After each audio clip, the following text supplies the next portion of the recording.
China is now on the verge of an overproduction crisis. At the same time, it should be noted that the overproduction crisis that China may face is different from the traditional overproduction crisis that often occurs in a market economy. Because in a market economy, such a crisis occurs for the following reason. In any market, there are buyers who create demand, and there is a business that creates supply. And the first thing to understand is that demand will never be equal to supply. Sometimes demand will outweigh supply. As a rule, such situations arise when the population grows, and therefore there are additional potential buyers, or when the population's income level increases and people can afford to buy more goods and services than before. Also, such opportunities arise in a completely new market that did not exist before, or when a new technology appears that displaces the old one, as was the case when smartphones replaced push-button phones, or how online shopping is now gradually destroying shopping malls. In turn, regardless of the reasons that led to the predominance of demand over supply, the market begins to grow and develop more and more. And this, in turn, attracts new players who are also ready to invest in a new business to bite off their share of the market. For example, the smartphone market began to develop literally before our eyes. At first, Apple with its iPhone was the trendsetter there, and then Taiwanese, Korean, and Chinese manufacturers entered this market. Then the market itself will grow as long as demand exceeds supply. The growth in demand attracts new players and forces old ones to increase production. The increase in production occurs through the creation of new factories and the purchase of additional equipment for existing ones. These are all capital expenditures. And since such expenses require significant financial resources, businesses most often take out loans. The loan itself will be repaid through the sale of products.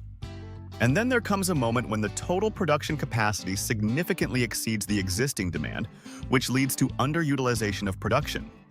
The payback period of projects increases. Loans are not repaid, and as a result, mass bankruptcies. As a rule, this is how any crisis of overproduction develops. And in the Western world, this is a completely normal phenomenon, which is why we constantly observe economic crises and recessions. In China, the situation is completely different. China's huge production capacities appeared as a result of excessive investments. To some extent, these investments were justified by pent-up investment demand. That is, China needed to build a huge number of new roads, bridges, railways, and all other infrastructure that they did not have before. However, instead of gradually increasing production, China, on the contrary, decided to rely on a rapid increase in production and huge investments in production on an unprecedented scale. Due to this, they managed to achieve rapid construction and modernization of infrastructure, high rates of economic growth. Well, imagine that where Western countries took 150 years to build their own infrastructure, China built a similar infrastructure in just 30 years. In turn, this required a huge amount of building materials. For example, China now produces 1 billion tons of steel per year. This is more than all the other countries in the world combined. And such demand arose because China has turned into a huge construction site over the past 30 years. And the demand for building materials, steel for bridges, railways, skyscrapers, has become the stimulus for the development of this steel production. The only problem is that they will not be able to constantly maintain these investments in infrastructure at such a high level as before. Sooner or later, they will be reduced because there will no longer be a need to build so many roads, bridges, railways, skyscrapers, and high-rise buildings. Theoretically, if domestic demand for the same steel decreases, they could try to export it. But in that case, the whole world would have to abandon its own steel production and buy only Chinese steel, because China produces half of the world's steel production.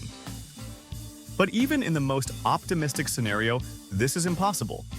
I also once told about the Chinese rolling stock manufacturer, CRRC.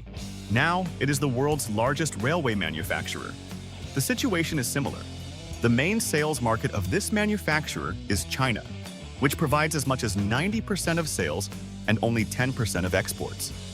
That is, after China updates its railway transport and demand decreases, in order to maintain sales, they will have to look for new markets, which in principle do not exist, because no one else makes such large-scale purchases as China does. Therefore, we can say that China has now become a hostage to this situation. They have accelerated the economy so much with these huge investments in production facilities that a small stop can end in a catastrophe. And that is why they are forced to build, even when there is no demand or sense in this construction. I think you have heard more than once about the huge Chinese ghost cities that were built recently, but no one lives in them. And by some estimates, there are now 65 million uninhabited apartments and houses in China. The British once coined the term white elephant for this, high-value property that the owner is forced to maintain, despite the fact that it does not bring any benefit. And the main problem of China is that with their gigantic government purchases, they have created industrial giants and giant industries, which are giants even by the standards of the world economy. And sooner or later, this gigantism will lead to the fact that they will have nowhere to turn and will become the cause of their disappearance.